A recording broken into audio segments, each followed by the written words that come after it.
गोर लगै छी। हम चमचम मैथिली गीत में अहाँ सबके स्वागत करै छी।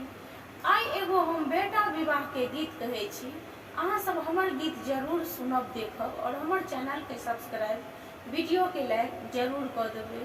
अहाँ सबक सपोर्ट से हम एतऽ तक एलहुँ और अहाँ सब हमर सपोर्ट केनाइ छोड़ देलहुँ। आब हमर चैनल बंद भ गेल से अहाँ सबसे आग्रह अछि जे जहिना अहाँ सब सपोर्ट केलहुँ तहिना हमरा सपोर्ट करू, हमरा से सब जुड़ू, हमर गीत सब गोटा देखू और लाइक करू, शेयर करू, जो किछु गलती होइया तो कमेंट करू। किनकर